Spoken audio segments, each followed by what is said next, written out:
let's get some more when it comes to the implications of the spin-off plan, what it means for the broader tech sector. I want to bring in Ben Harburg, who's a managing partner at the private equity and venture capital firm MSA Capital. Ben, always great to have you with us as always. When you take a look at this, I mean, it's sort of, I guess, irrelevant whether they were compelled to do this for survival, because it does seem to align with what investors want and what regulators want as well. Certainly, I think it appeases regulators. This is a business that probably wouldn't exist in Western standards because it has so many different licenses and business lines under one hood.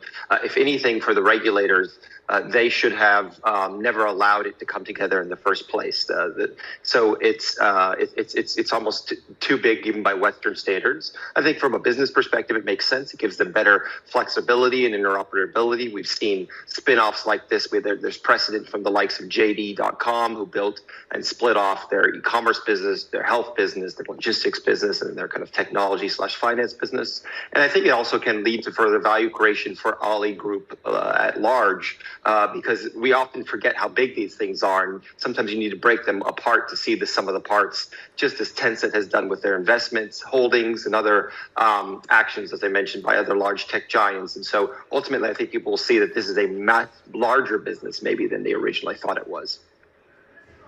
So much of it is about unlocking more shareholder value, right? And if you take a look at this chart, when you compare to the US tech giants, it's not even close. Is this a way for China's tech giants, not just Baba, but of course more broadly, to be able to unlock more of that? Because Chinese tech firms, even the biggest ones, are really, truly lagging.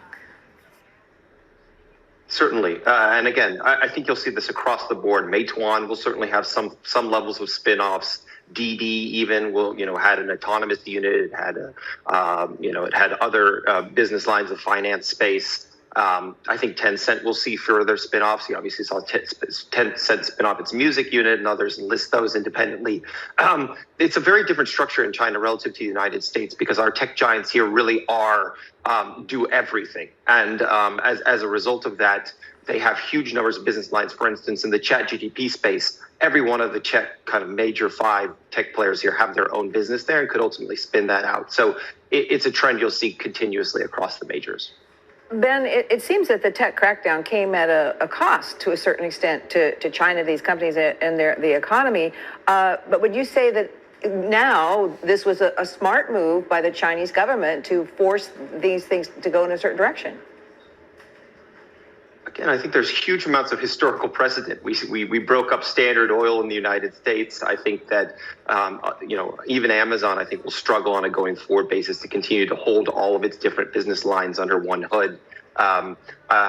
In the West, we don't bat an eye when regulators reject mergers as well that would give someone too much monopolistic control over a certain sector. So again, the regulators were slow to take action here. This is latent regulation, and if anything, should have happened a long time ago.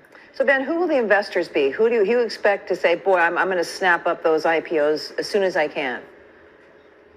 These are in huge demand because these are proven business models with significant customer bases. If anything, they're going to suck money, I think, away from venture capital or some of these more experimental business lines, because if you're an investor today, rather than investing in something early stage, you can invest into an Ali Health, a JD Health, and Ali Entertainment, and Ali Cloud, and Ali Logistics. So I think there will be robust demand for this. The same people that were buying Ali. Remember that people complained even when Alibaba spun off its Ant Financial platform years ago. So, and today, look at the value it's created on an independent basis. So I think these will all be in very high demand from your average retail as well as institutional investors. And is there any sense in which breaking up a behemoth, a monopoly, doing the right thing now, as you're telling us the regulators are doing, does it open the door not just for the sales of these IPOs, but does it create space? Does it create room? Does it create capital to go into newer, smaller, startup type ventures?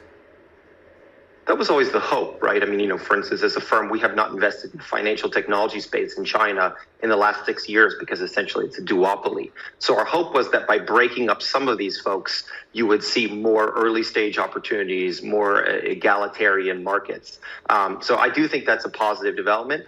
you're still going to have these behemoths in them. There's still an Ant Financial, there's still a Ali Cloud and a JD Cloud. So the challenge for us is always, if we're investing, say, into a new SaaS business, is that something that could be easily dislodged by one of the giants just stepping down into that space? And so that's what you always have to look out for in China, is that you're stepping into the footprints of the giants, and it remains a challenge for early stage opportunities. Does this improve sentiment when it comes to early stage investors, though? Because you said at the China Development Forum, the message Beijing wants to get across is that they're reopened for business, that there should be confidence in the Chinese market. But we're looking at, the impact over the past few years, right? EU businesses, startups saying that there's been almost 20% drop in interest in wanting to get into China. American businesses are the same. The American Chamber of Commerce saying that for the first time in 25 years, China is not a top 3 destination for American small businesses.